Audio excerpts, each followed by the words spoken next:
Excellent. I am very happy to be talking with Jessica Van Antoine today of Phoenix Functional Health. It's wonderful to see you, Jessica. It's nice to be here, Elizabeth. When I met you, I was really excited to have you on the podcast because I know I have a personal burnout story when I burned out from working in the nonprofits. And I know that's how you came to the work that you're doing and you help people really prevent that, but also Hmm. optimize where they are, right? That's It's right. not just Yeah. prevention. It's like, oh, okay, Yeah. what can we shift Right. in our lives in the way that, in our health so that we can basically, it sounds like make more money. Yeah. Yes, exactly. Is that I is mean, oh, that real? it's totally real, but nobody makes that connection, right? Mm, Between the way that you feel, the way that you're functioning on a physical level, even mental, emotional level, mm, and how you're showing up in your business and how that affects your business, especially as a small business owner, a solopreneur, even a founder. Even if you have a team, you're still guiding the whole ship that is the company, that is the business. And so if you are operating at less than 100%, so is your business, mm. right? So powerful. So what led you to doing this work? What brought you there? It's a long and winding story, of course, but in a Yes. nutshell, I've been in health and wellness for 17 years now, Mm, and in a variety of different roles. I've been a massage therapist, a yoga instructor, breathwork and meditation instructor. I've owned a wellness retreat company, and then most recently added functional health into the mix. mm, Um, but I had my own kind of burnout breakdown story. In 2012, I was running a wellness center. I was the director of business development, working like 90-hour weeks, mm. which is completely unsustainable, Right. right? It And hurts my body uh, even you saying that. I'm like, yes, oh. yeah, exactly. I was Oh. just driving. I had something to prove. I was like, at Mhm, the early part of my career, and I was in my, late 20s, right around 30. Just was trying to prove myself, you mm, know. And eventually at work in a meeting, the owner of the company said something that just, it was like the straw that broke the camel's back. It was, something that we had discussed that I had advised him on. He didn't take my advice, and now he was like coming back to complain about how he should oh, have done this thing. And it mhm, was like, oh my God. And so I excused myself from the meeting. I went into my office and I curled up in a ball on the floor underneath my desk and just ugly cried. And mm, I knew in that moment that something had to change about, the way that I was showing up. I pulled myself together. I was able to compose myself. I pulled myself together. And that day, a gentleman walked into the studio to talk to someone about teaching classes there. I was the person he needed to talk to, and he just so happened to be a functional health practitioner.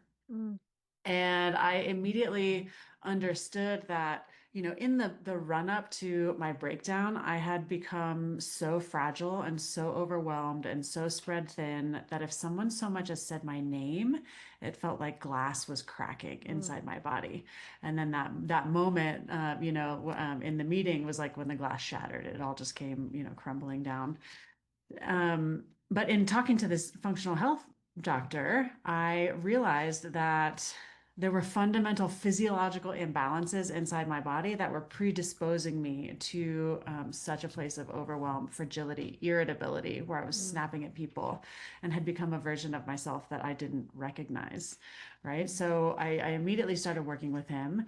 It took me about 6 months to recover, but was able to fix those imbalance, rebalance my minerals, support my cortisol levels, rebalance my hormones, really get some quality stress management mm, practices in place, and was able to come back to the person that I've always known myself to mm. be. That's So, so yeah. beautiful. I love hearing that. And that gives hope, I'm sure, to Yes. people that are listening. Yeah. What do you mean by functional health? What does that actually mean? Yeah, that's a great question. So functional health is different from just sort of Western medicine insofar as we don't look for disease.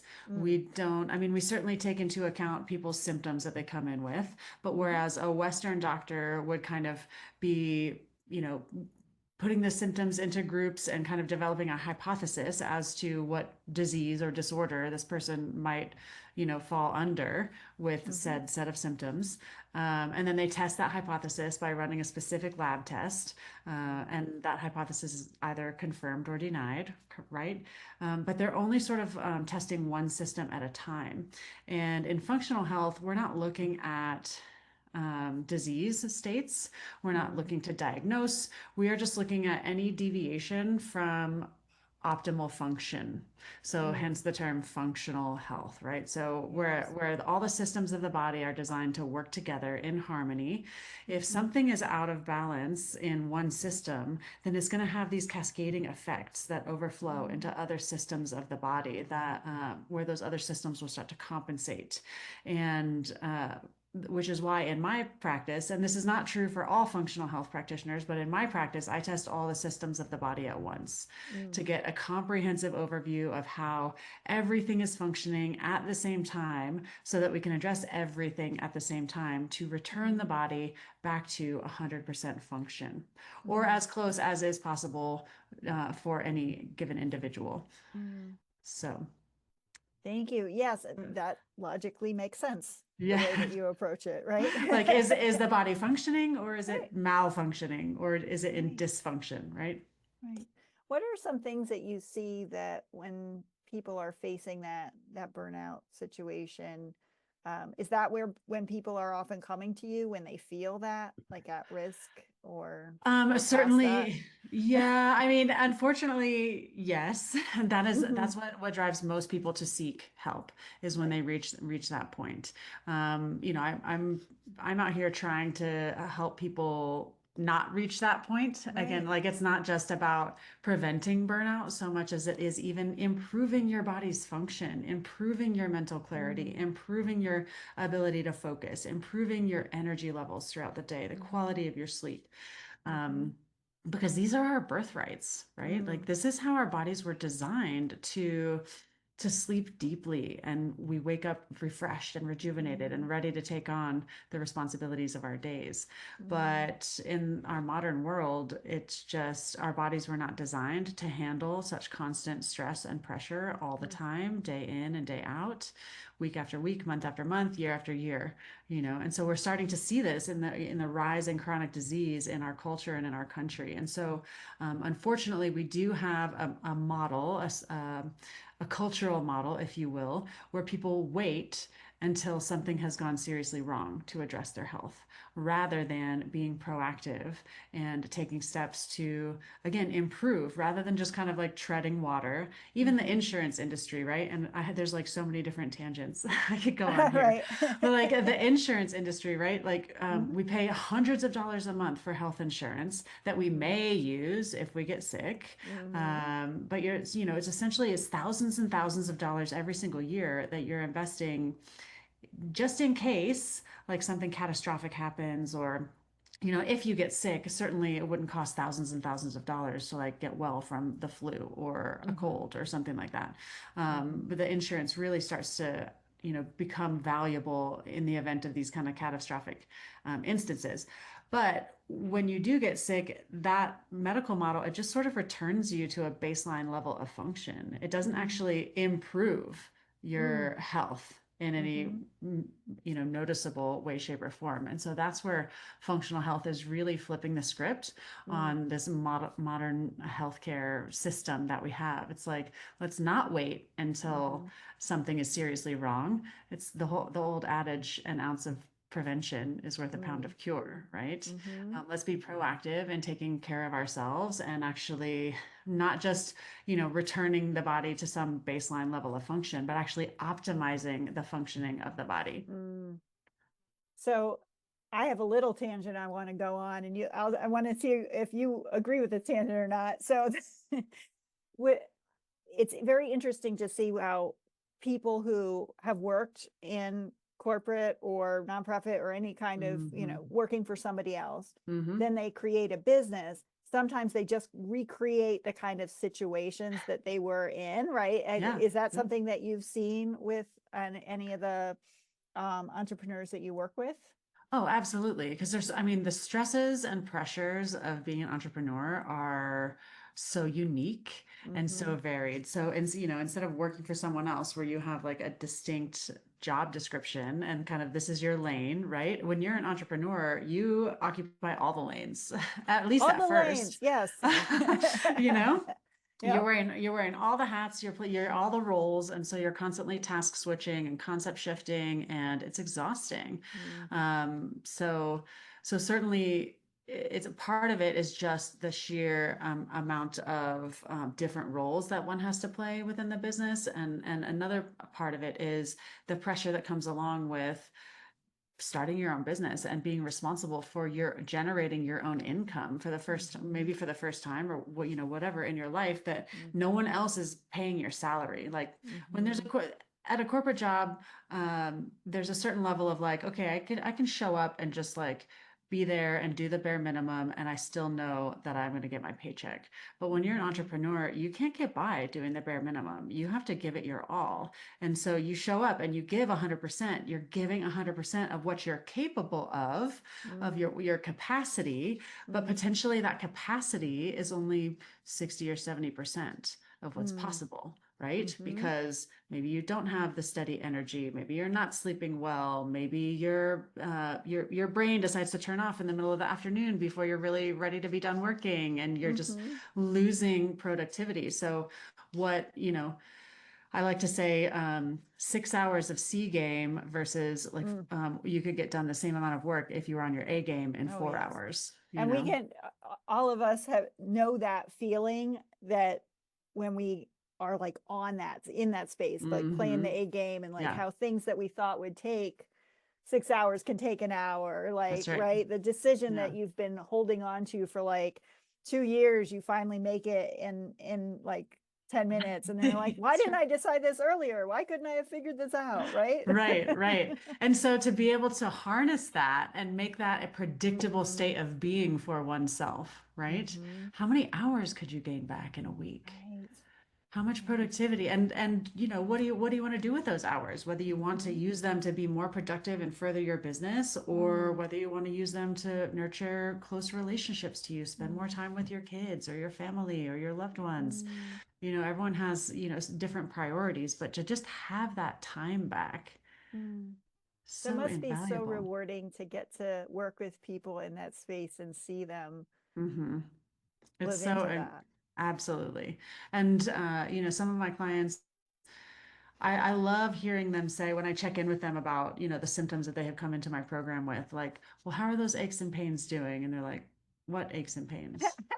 Or like, We forget, right? Because it's yeah, you just like they forget. don't want to remember. Right. It's like when they're present in your life, in your daily life, they're so present at the Mm, forefront of your mind because you can't help but pay attention. But once it goes away, it's like, wait, what?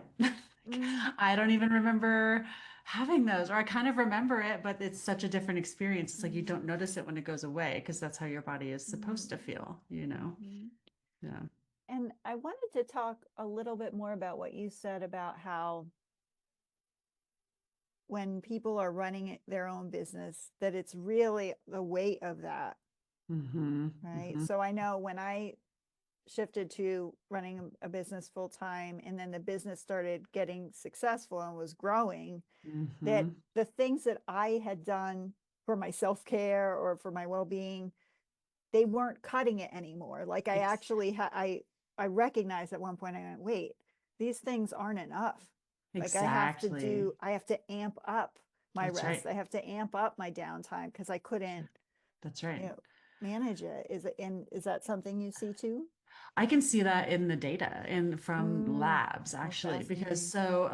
so from like the lifestyle perspective, those wellness habits are sort of, I like to say they're like keeping Humpty Dumpty together, right? Mm, But right. they're Sometimes we not actually relate like I can yeah. relate to Humpty Dumpty sometimes. Yeah.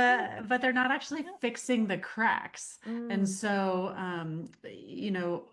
those wellness habits, say getting a massage or meditating or getting enough sleep, Mm-hmm. Those are all sort of like making small deposits into the body's bank account.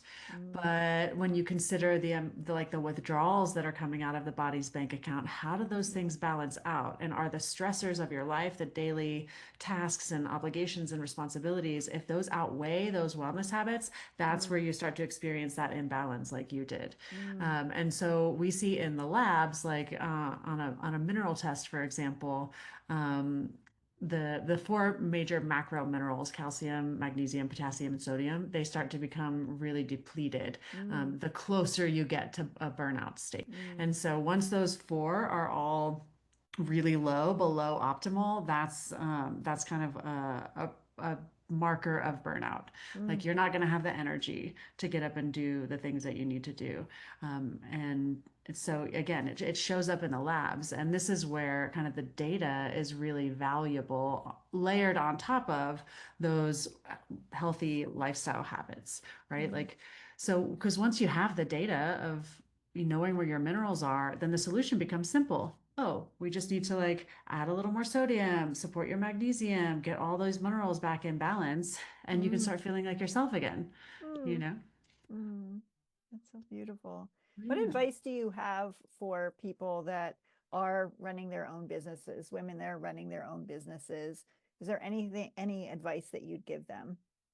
Absolutely. I mean, certainly to not wait until Mm, it becomes imperative that, that you have some sort of health crisis to address your health and actually instead leverage your health as a business strategy, mm, incorporate it into your business plan, invest in your health as if it is investing in part of your business because it is. It's your body is the foundation upon which everything else mm, rests. And so when you invest in your own self, your health, your well-being, your mental clarity, your energy, then everything else will flourish around you. Everything will get easier. The growth of your business, showing up in the day to day, it's just incredible what can happen when you support yourself in that way. mm. And I know this was a lesson I really needed to learn for myself because it's counterintuitive in some ways with what we're taught. Like you got to hustle, you got to work hard, like you got Yeah, to push, you got to do all this, right? That's kind of the culture that we're in, that's even right. though we're recognizing that doesn't need to be that way, but that's kind of Exactly. the culture. And so I have gotten to experience how fun it is to be like away on vacation, totally in downtime. And that's when some of my largest clients have hired me.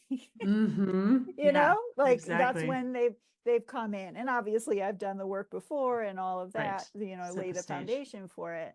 But when we are inviting more of that spaciousness, that well-being, and making it part of our, it's actually part of the business strategy, that Mm-hmm. it we can receive that reward from that and Yeah. keep this body going strong, right? That's right. That's right. I mean, the hustle culture is, Oh, yeah, it doesn't have to be that way. We right. don't have to sacrifice our health for the sake of the business, but again, can leverage health as a business strategy to the benefit of both Mm-hmm. oneself, and the vision and the mission that you're Mm-hmm. trying to accomplish in the world. Mm.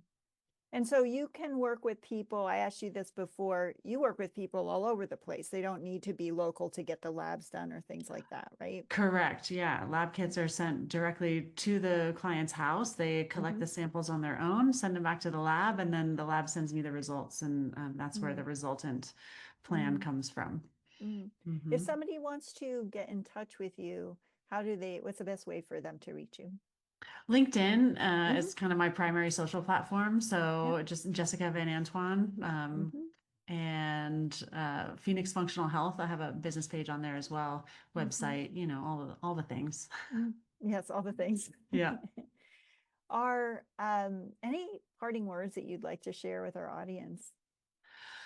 My mission in this life is to empower people in their own health, Mm, to give them agency over their outcomes, their health outcomes, and rather than, I feel like the disempowering modern medical model, which is, just sit back and be patient, right? Like even that term, being a patient of a doctor, I feel like is sort of disempowering. So I just, everyone who's listening, I want you to know how much influence you can have over what's happening inside your body, and then therefore how you're showing up in the world and in your life.